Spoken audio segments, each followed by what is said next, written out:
Hola a todos y sean bienvenidos a una nueva edición de nuestro estudio bíblico titulado Buscando su Palabra, un programa completamente dedicado a explorar las profundas verdades de la palabra de Dios. Ahora bien, este es nuestro segundo estudio de nuestra serie, profundizando en el asunto de la salvación en estos nuestros días, mientras estamos viviendo esta presente y gran tribulación, y que el Señor bendiga este tiempo al adentrarnos en un estudio de su santa palabra para hablar de este importante asunto de la salvación. Una enseñanza por ahí de un grupo que afirma que los únicos que están siendo salvados hoy ya habían sido salvados antes del 21 de mayo de 2011 y que ahora Dios lo llaman, se refieren a ello como un llamado tardío. Y por supuesto, no existe absolutamente ningún respaldo bíblico para ello, pero han inventado esa idea con el fin de alguna manera, dar una explicación para la gente, para la posibilidad de que las personas puedan salvarse después del 21 de mayo de 2011. Pero la realidad es que cuando estudiamos esto con mucho detenimiento, lo cierto es que Dios atrae a aquellos que se encuentran fuera del reino de Dios, que aún no han sido salvados, con el propósito de que puedan llegar a serlo. Y una vez que son salvos, están plenamente, completamente en el reino de Dios. Así que para ilustrar esto, pasemos a veamos la palabra atraer, tal como la encontramos. Nosotros encontramos la misma palabra raíz. Existe una palabra raíz en el idioma griego, la cual es transliterada, helkuo, H-E-L-K-U-O, helkuo. Es un verbo raíz en el idioma griego. Ahora bien, ese verbo puede adoptar diferentes formas gramaticales. Puede tomar diferentes tiempos verbales o singular o plural y así sucesivamente. Pero el verbo raíz sigue siendo helkuo. Y encontramos ese verbo raíz utilizado, por ejemplo, en Juan capítulo 6, versículo 40, en Juan capítulo 6, versículo 44. Pasemos ahora a Juan capítulo 6, versículo 44. Y allí Dios declara: ningún hombre puede venir a mí a menos que el Padre que me ha enviado lo atraiga, y yo lo resucitaré en el día postrero. Ningún hombre puede venir a mí a menos que el Padre que me ha enviado lo atraiga hacia él, y yo mismo lo resucitaré en el día final. Esa palabra, atraer, es el verbo raíz griego helkuo. Y entonces descubrimos que esa misma palabra raíz se utiliza en Juan capítulo 12, versículo 32. Así que si nos dirigimos a Juan capítulo 12, versículo 32, en Juan 12:32, donde leemos: Cristo está diciendo, el versículo de Juan, el 12:32. Y yo, si fuere levantado de la tierra, a todos atraeré a mí mismo. Si yo, si fuere levantado de la tierra, a todos atraeré a mí. Esa es la misma raíz verbal griega, helkuo, la que se emplea también en ese pasaje. Pero, y esto es muy significativo, encontramos esa misma raíz, here, palabra griega, o mejor dicho, ese mismo verbo utilizado también en dos pasajes del capítulo 21 de Juan. Y Juan 21, para aquellos que ya han escuchado algunos de los estudios previos que hemos tenido sobre Juan 21, está definitivamente hablando de la salvación que está ocurriendo en nuestros días. Sí, en nuestros días. Y si nos dirigimos a Juan 21 el contexto aquí es que los discípulos salieron a pescar, y recuerden cómo Cristo había dicho: los haré pescadores de hombres. Así que Cristo justo ahí se está refiriendo a traer los peces como una figura de traer el evangelio y atraer a los que son los elegidos de Dios con la red, por así decirlo, para ser salvos. Y así leemos en el versículo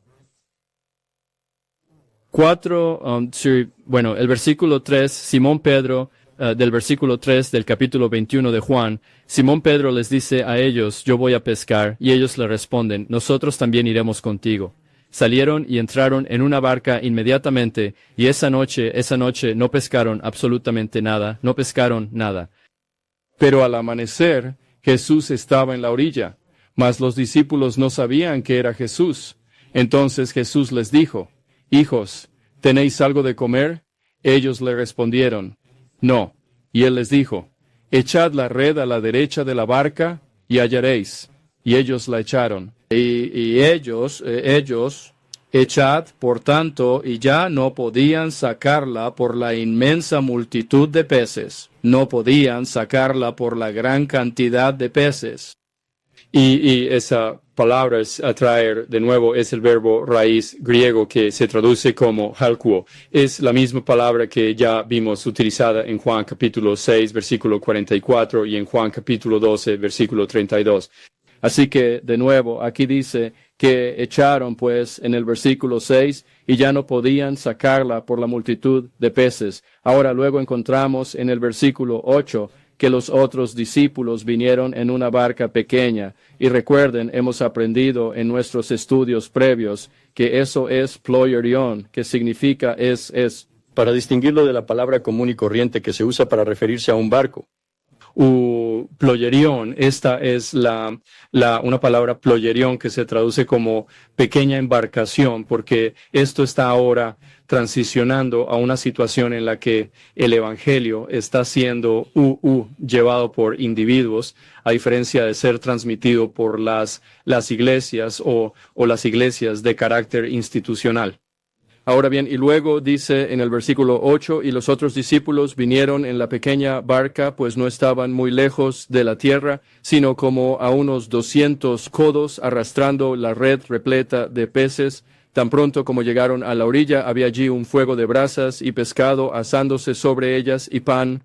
Jesús les dijo, traed de los peces que acabáis de pescar. Simón Pedro, versículo 11, subió y sacó la red a tierra, llena de grandes peces, 153, y a pesar de que eran tantos, la red no se rompió. Y de nuevo, en ese mismo versículo se nos dice, Simón Pedro sacó la red a tierra, sacó la red, pausa, a tierra llena de grandes peces, 153. Y de nuevo, pausa, ese es el mismo verbo raíz griego, pausa transliterado. Y así es bastante, debería ser muy evidente que una vez que los peces son atraídos y son atrapados en la red y llevados a tierra firme, eso es una imagen o una representación de aquellos que están siendo atraídos por Dios hacia la salvación. Así que toda esta idea de que Dios salvó a muchísimas personas antes del 21 de mayo de 2011, pero que luego no los atrae hasta un tiempo futuro, es totalmente, no tiene ninguna validación bíblica en absoluto. El acto de atraer se produce cuando Dios atrae a individuos que aún no han sido salvados, que todavía no han sido salvados. Y son arrastrados, son atrapados en la red y los peces, la red es arrastrada a la orilla y por supuesto la orilla allí representa o tipifica el reino de Dios. Así que una vez que se han convertido, una vez que son atrapados y son traídos en la red y arrastrados a la orilla, eso es una figura de haber sido salvados. Y así el acto de atraer del que Dios habla en la Biblia cuando dice, si yo fuere levantado a todos los hombres, atraeré a mí. Y así sucesivamente tiene que ver con atraer a aquellos hombres que todavía no han sido salvos. Ahora, y otra cosa que también deberíamos señalar es el hecho de que desde el 21 de mayo de 2011 hasta el día de hoy han nacido aproximadamente casi 2.000 millones de bebés desde el 21 de mayo de 2011 aproximadamente.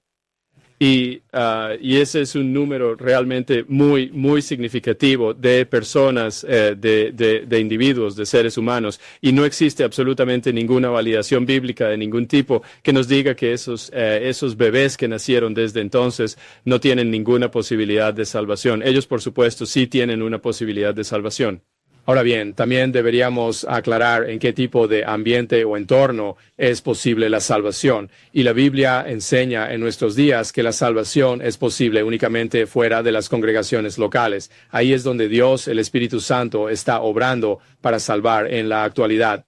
Sabemos que dentro de las congregaciones el Espíritu Santo se ha retirado, sí, se ha ido, y Dios mismo los ha entregado a Satanás, preparándolos para el inminente día del juicio final. Por lo tanto, debemos ser muy claros respecto al tipo de ambiente o el contexto al que nos estamos refiriendo en este momento. Pero fuera de las iglesias, en el mundo actual, existe, sin lugar a dudas, la absoluta posibilidad de salvación.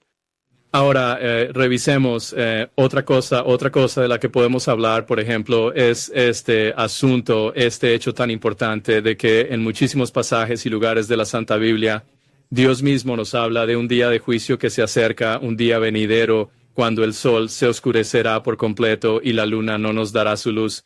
Vayamos, por favor, a Mateo, el capítulo 24, sí, Mateo, el capítulo 24, y leamos en el versículo.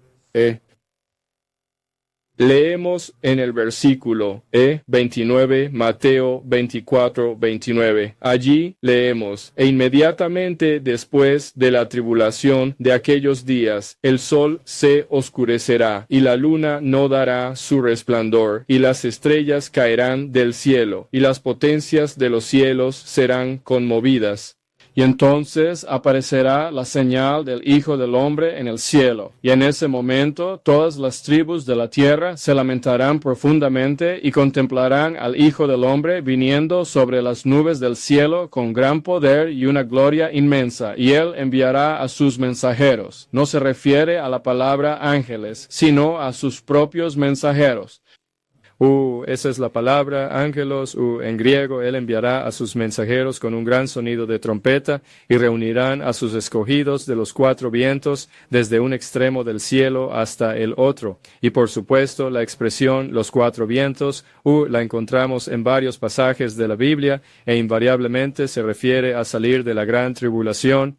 Pero fíjense aquí que cuando Dios dice en el versículo 29, Él dice: inmediatamente después de la tribulación de aquellos días, el sol se oscurecerá y la luna no dará su luz. Ahora bien, hay quienes intentarán darle un sentido espiritual a eso y dirán que en nuestros tiempos, una vez que llegamos al 21 de mayo de 2011, que hablando espiritualmente el sol se oscureció y la luna no dio su luz. Ellos podrían intentar hacer eso. Pero fíjate que dice aquí que en el versículo 30 que entonces aparecerá la señal del Hijo del Hombre en el cielo. La señal del Hijo del Hombre en el cielo. Y entonces todas las tribus de la tierra se pondrán de luto. Pero ¿por qué razón se lamentarán? Pues bien, la realidad es que hay una explicación muy, muy clara de todo esto. Pasemos a Lucas capítulo 13.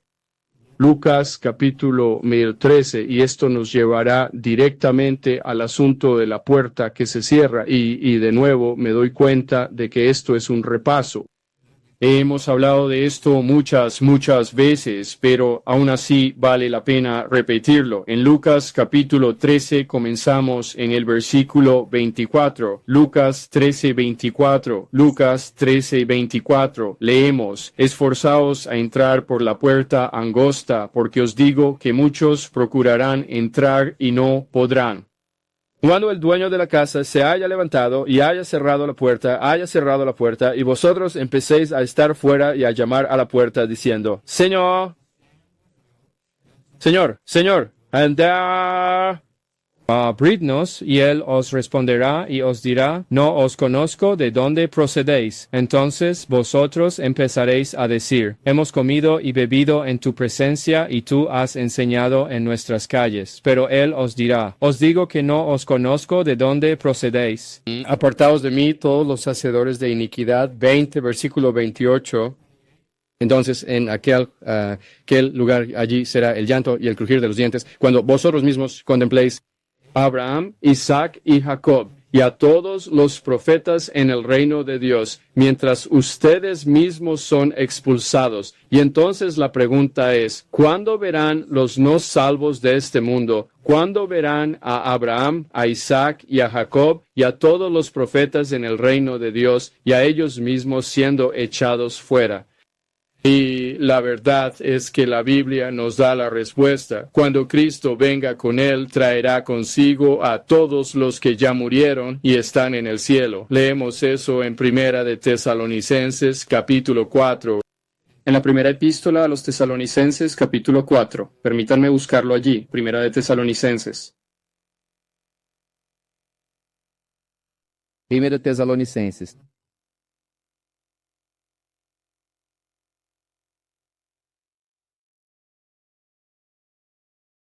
Leemos en el versículo 13. Primera de Tesalonicenses 4:13. Primera de Tesalonicenses 4:13. Pero no queremos que ignoréis, hermanos, acerca de los que duermen, es decir, aquellos que ya han fallecido.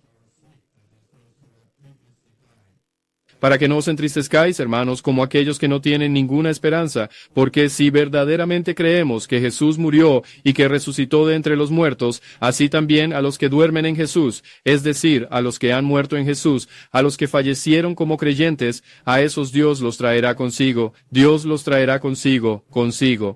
Y eso incluiría a Abraham, a Isaac, a Jacob y a todos los profetas.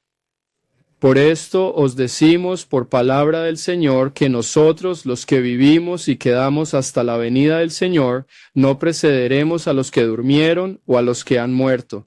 Porque el Señor mismo descenderá del cielo con voz de mando, con voz de arcángel y con trompeta de Dios. Y los muertos en Cristo resucitarán primero, luego nosotros los que vivimos y hayamos quedado seremos arrebatados juntamente con ellos en las nubes para recibir al Señor en el aire, y así estaremos siempre con el Señor. Por tanto, confortaos unos a otros con estas palabras. Así que Dios está enseñando muy claramente aquí que cuando Cristo venga, Él traerá consigo a todos aquellos que han muerto previamente y han ido al cielo, lo que incluiría a Abraham, Isaac y Jacob y a todos los profetas. Y luego Dios levantará de aquellos, en primer lugar, los cuerpos de aquellos que están en las tumbas.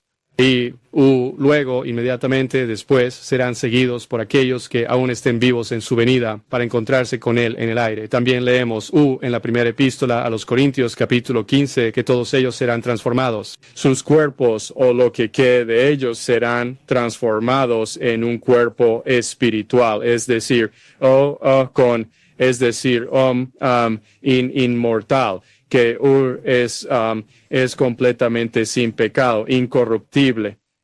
Ahora bien, también leemos en el libro de Apocalipsis, capítulo 11, que aquellos que no han sido salvos van a presenciar esto. Si vamos al capítulo 11 de Apocalipsis, y aquí se está hablando de la resurrección de los creyentes, nosotros, ya que Dios se está refiriendo aquí a los dos testigos, lo cual se refiere a los verdaderos creyentes, y Él nos dice, en el versículo 12, o mejor, empecemos en el versículo 11. Y después de 3 días, esto es Apocalipsis 11:11, que nos habla de los dos testigos. Y después de 3 días y medio, el Espíritu de Dios, el Espíritu de vida que procede de Dios, entró en ellos y se levantaron sobre sus pies. Y ese lenguaje, el de levantarse sobre sus pies, tiene que ver con los creyentes que comparten el Evangelio en nuestros días. Y un gran temor cayó sobre los que los vieron. En el versículo 12, y oyeron una gran voz del cielo que les decía, subid acá. Y subieron al cielo en una nube, y sus enemigos los vieron.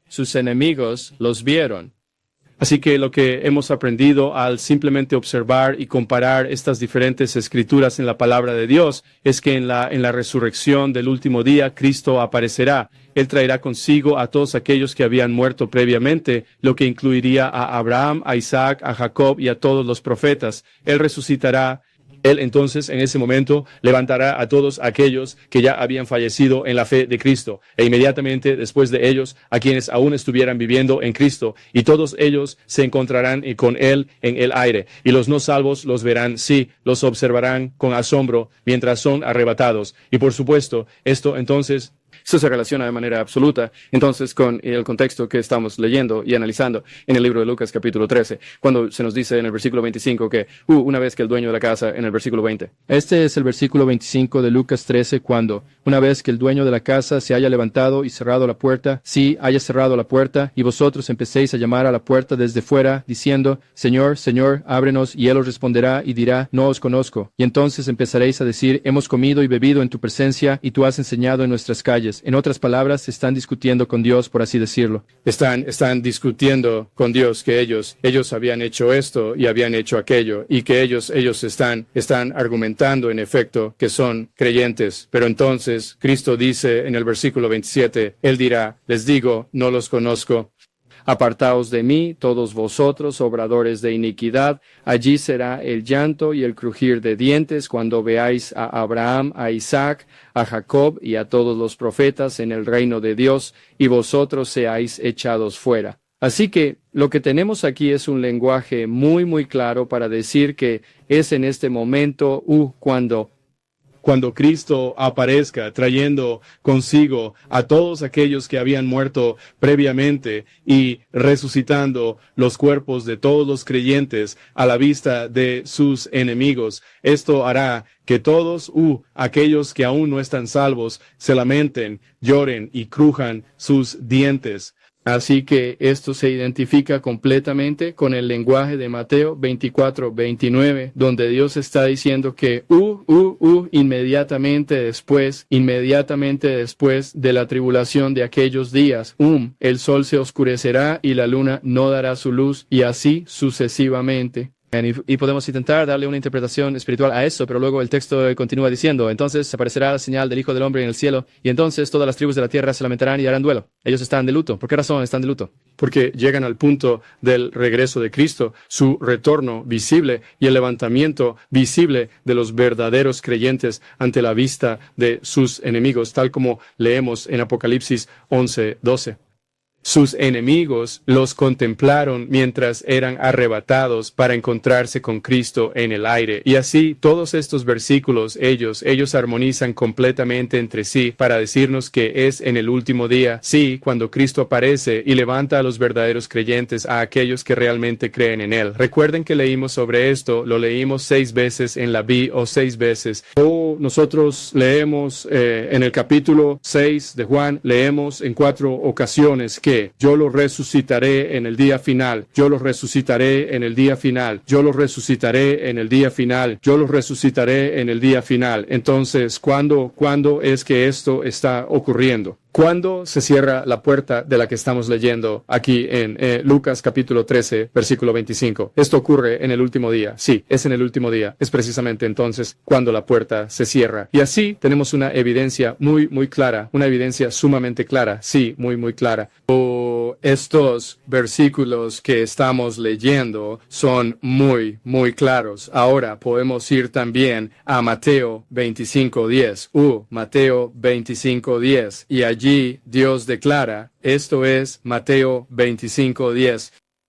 Y mientras ellas iban a comprar, y el contexto aquí nos muestra que ellas, las que están en cuestión aquí, son las vírgenes necias, es decir, aquellas personas que se identifican externamente con el reino de Dios y sin embargo, en realidad, no habían llegado a ser salvadas. Así pues, se las llama vírgenes insensatas, mientras que están las 5 vírgenes sabias que poseen aceite en sus lámparas, y este aceite es una figura del Espíritu Santo, lo que significa que aquellos que verdaderamente han sido salvados están llenos del Espíritu Santo. Aquí en el versículo 10 se dice, mientras ellas, refiriéndose a las vírgenes insensatas, fueron a comprar, y esto hace alusión al hecho de que las iglesias están comprando y vendiendo un evangelio basado en las obras, Mientras ellas iban a comprar, el esposo, que es Cristo, llegó, y las que estaban preparadas entraron con él a las bodas, y la puerta fue cerrada. Las que estaban preparadas entraron con él a las bodas, y la puerta fue cerrada. Y luego el texto bíblico continúa en el versículo 11 para decir, después de todo esto vinieron también las otras vírgenes, es decir, las que eran insensatas.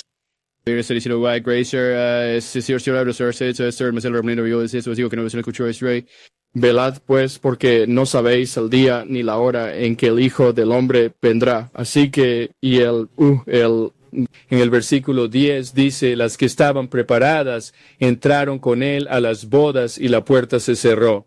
Ahora, la realidad es que, la Biblia enseña, por ejemplo, en 1 Corintios 15, que la carne y la sangre no heredarán el reino de Dios. La carne y la sangre no heredarán el reino de Dios. Y recuerda y ten en cuenta también que nuestra salvación se presenta en dos partes. La primera parte es totalmente, está relacionada con el hecho de que hemos recibido un alma nueva y resucitada, en la cual nunca más deseamos pecar. Pero no hay ningún cambio en nuestros cuerpos físicos. Nuestros cuerpos aún no están salvos. Nuestros cuerpos todavía anhelan y desean el pecado.